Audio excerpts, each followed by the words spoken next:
Quel statut choisir pour bien démarrer en 2026? La micro-entreprise pour démarrer vite, la SASU pour te verser un salaire et te protéger socialement, le URL pour optimiser tes charges. C'est une décision ultra importante. Dans cette vidéo, on va décrypter comment choisir le bon statut. Parce que parfois, le statut qui te paraît le plus simple au démarrage peut devenir le plus compliqué par la suite. Il n'y a pas de solution miracle, il n'y a pas de meilleur statut. Il y a des statuts adaptés et des statuts pas adaptés. Et c'est là que 90% des entrepreneurs se trompent. La première question que tu dois te poser, c'est entreprise individuelle ou société? Est-ce que je commence par créer une entreprise à mon nom propre ou est-ce que dès le départ, je fais les choses en grand, je rédige des statuts et je crée une société personne morale? On va commencer par te décrypter la micro-entreprise. Le choix le moins coûteux, le plus simple et le plus rapide. Pour commencer, c'est tout simplement le régime simplifié de l'entreprise individuelle pour que ton imposition soit uniquement calculée sur ton chiffre d'affaires minoré d'un abattement. Peu d'obligations, peu de formalités, peu de charges, peu de contraintes. C'est l'idéal pour se lancer sans connaissance. La contrepartie de cela, c'est qu'il y a très peu d'optimisation possible, très peu de liberté, mais également beaucoup de limites tant que tu restes sous les seuils. 188 700 € pour un commerçant et 77 700 € pour un prestataire de service. Ça, c'est les limites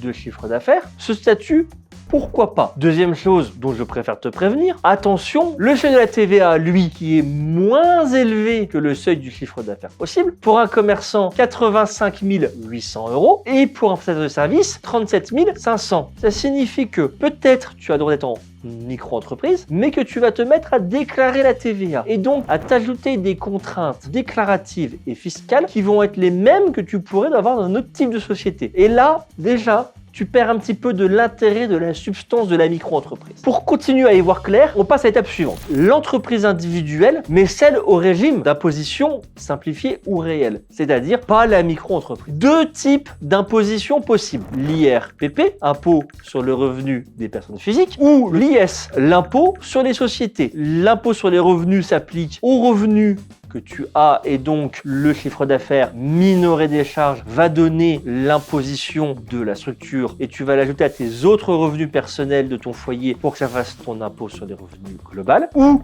l'impôt sur les sociétés, les revenus de ta société, moins les dépenses que tu as réalisées, moins ce que tu as gagné toi personnellement qui passe sur l'impôt sur les revenus, et donc ça va te donner le gain total de ta structure. Ça va permettre de mieux moduler ton imposition. Les deux choix sont possibles quand tu es en entreprise individuelle.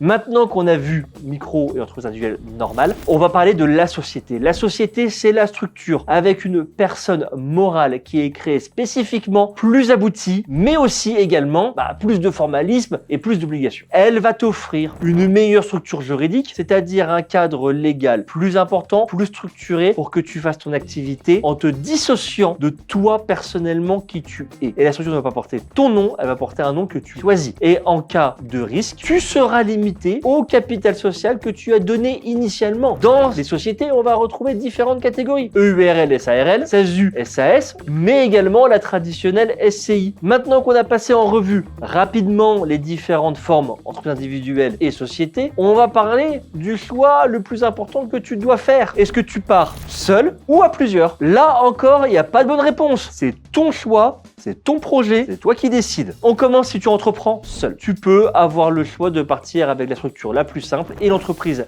individuelle ou micro s'y prête parfaitement. Elle est parfaite pour tester ton projet et moi c'est souvent ce que je conseille. Sachant que tu n'as pas de frais pour démarrer, tu as très peu de formalités, tu la crées, vu que tu es seul, ça n'engage que toi, tu démarres, tu regardes et tu testes ton marché surtout. La SASU, Société à action simplifiée unipersonnelle, c'est comment entreprendre seul en pensant déjà à la suite. C'est le modèle réduit de la SAS. Ça veut dire que tu as un cadre qui te permet d'évoluer facilement. Ça veut dire que tu as la possibilité d'ajouter d'autres associés. Ça veut dire aussi que c'est une société de capital, SASU, au capital de 1 000 €. Ça veut dire que quand tu l'as créée seule, tu as donné au départ 1 000 € pour que la société ait les moyens de commencer à se développer. Petit tips, en France, le capital social minimum, c'est 1 euro. Par défaut, la SASU, elle est imposée à l'impôt sur les sociétés. Mais tu peux quand même faire le choix de l'impôt sur les revenus. La contrepartie de la SASU, comme c'est une société, tu as des obligations de gestion plus importantes. Tu dois faire un bilan, tu dois le déclarer aux impôts. Et tu dois également faire des assemblées générales que tu dois déclarer tous les ans au greffe. C'est ça, avoir une société. Ces formalités doivent être tenues en bonne et due forme. Quand tu as une SASU, ton statut en tant que dirigeant, si tu te rémunères, c'est assimiler salarié. Ça veut dire que tu vas devoir te réaliser une fiche de paye. C'est-à-dire que tu vas payer tes cotisations comme un salarié cadre. Mais attention,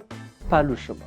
Et souvent, on va dire la SASU, c'est le bon système pour se rémunérer avec des dividendes. Quand tu auras fait du bénéfice, tu pourras te distribuer les dividendes après avoir payé simplement la flat tax, moins coûteuse que les charges sociales. Mais attention, les dividendes, c'est une fois par an. Il faut avoir terminé son exercice fiscal, donc il faut avoir les moyens d'attendre. Le URL, entreprise unipersonnelle à responsabilité limitée, une structure peut-être plus souple, mais qui va t'encadrer sur le long terme. C'est la petite sœur de la SARL. Tu vas avoir un capital qui va limiter ta responsabilité à l'apport réalisé initialement. Donc encore une fois, beaucoup moins de risques financiers. En URL, il va être plus difficile de faire rentrer d'autres personnes au capital. Parce que tout simplement, le URL n'est pas fait pour ça. C'est le statut parfait pour les artisans qui vivent des résultats et des gains de leur travail au quotidien. Déjà, par défaut, le URL est imposé à l'impôt sur les revenus. Mais les deux sont tout à fait possibles. En URL, tu ne réalises pas de fiche de paye. Tu te verses de l'argent quand tu en as besoin et tout simplement dans ta comptabilité,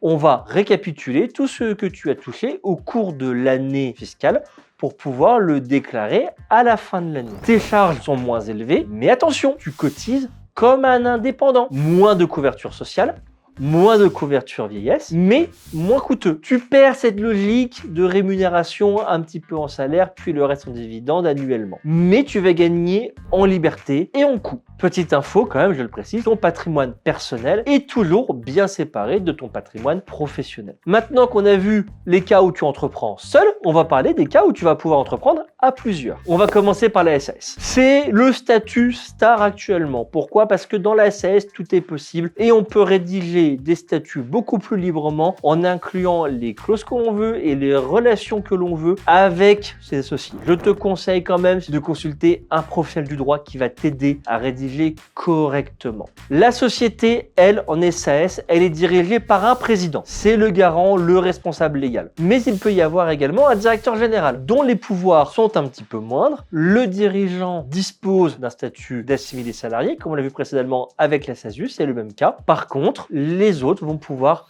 être pleinement salariés et disposer de fiches de paye. Et c'est là que ça va permettre de choisir qui endosse quelle responsabilité. La SAS, c'est le statut parfait pour les startups, pour les sociétés avec un petit peu de risque et pour les sociétés qui sont amenées à grandir parce que les formalités juridiques sont les plus simples. Attention, dans la SAS, le statut de conjoint collaborateur n'est pas possible. La SARL va reprendre les mêmes choses que le URL, mais à plus grande échelle, pour souvent les artisans qui ont une vision de long terme. Je t'explique. Les statuts et les modifications sont moins simples qu'en SAS. C'est plus structuré. Par contre, le gérant, qui va être le dirigeant, peut être un co-gérant. Et donc, on va pouvoir être plusieurs personnes avec le même statut et avec la même méthodologie de rémunération à équivalence entre les associés. Et là, le bon point pour la SARL, le statut de conjoint collaborateur est tout à fait possible. C'est pour ça que c'est souvent l'entreprise des indépendants, parce qu'on travaille en famille. Tout comme la SAS, la SARL impose d'avoir une comptabilité, une déclaration aux impôts tous les ans du résultat fiscal, mais également des PV d'assemblée générale pour répertorier les décisions de gestion de la société. Comment parler de société sans parler de la SCI, Société Civile Immobilière? L'objectif principal de la SCI, ce n'est pas de gérer une activité commerciale, c'est de construire un parc immobilier avec deux possibilités, soit une imposition sur les revenus, soit une imposition sur les sociétés. Et attention, pour la SCI, ça va un petit peu plus loin. La SCI a l'impôt sur les revenus à une notion d'accumulation du patrimoine, alors que la SCI a l'impôt sur les sociétés a une notion d'achat-revente de biens pour détenir moins longtemps, mais être imposé davantage sur les plus-values. Selon le choix fiscal que tu as à faire, tu vas pouvoir amortir, récupérer des charges, récupérer des travaux, dissocier le foncier du bâti. Mais attention, c'est complexe. Il te faut un notaire ou un expert comptable pour t'accompagner correctement sur ces bons choix. En troisième partie, on va discuter de la nature de ton activité. La première chose que tu dois déterminer, c'est le niveau d'investissement financier nécessaire pour démarrer. Si ton activité est une activité de service dans laquelle tu vends ton savoir ou ta main-d'œuvre et que tu n'as besoin que de peu de matériel ou peu d'investissement pour démarrer et trouver tes premiers clients, et bien dans ce cas-là, tu peux considérer la micro-entreprise qui, encore une fois, te permettra de tester ton activité au départ. Si ton activité nécessite des investissements importants, tant en termes de matériel qu'en termes de communication. Dans ce cas-là, il faut que tu choisisses une forme juridique dans laquelle tu peux déduire cet investissement-là. Et si ton activité est une nature à risque, que tu vas avoir des dépenses, que tu vas acheter du matériel, que tu vas communiquer et que tu n'es pas sûr de rentabiliser cette dernière, eh bien, dans ce cas, c'est évidemment une forme de société qu'il te faut puisque ta responsabilité sera limitée au capital que tu as amené initialement. En conclusion, comment faire le bon choix? Il faut donc que tu réfléchisses à ta situation, que tu détermines si tu es seul ou plusieurs. Si tu démarres seul, est-ce que tu as des chances d'être plusieurs par la suite? Il faut que tu détermines précisément quelle va être ton activité, quelles sont tes capacités également en termes de gestion. Il va falloir que tu détermines aussi quel est le niveau d'investissement nécessaire en euros pour démarrer ton activité dans les bonnes conditions et pour déterminer pour combien d'euros de chiffre d'affaires. Il faut que tu prennes tous ces critères combinés et que ensemble tu choisisses le bon statut. Si tu as encore des doutes, la bonne solution c'est de consulter un professionnel du chiffre et notamment un expert comptable. Attention, un mauvais statut au départ, c'est une impossibilité d'optimiser quoi que ce soit par la suite. Si tu as aimé cette vidéo, allez, tu peux mettre un like, tu peux t'abonner à notre chaîne, tu peux nous poser les questions que tu veux en commentaire ou bien aller sur le site de clémentine.fr.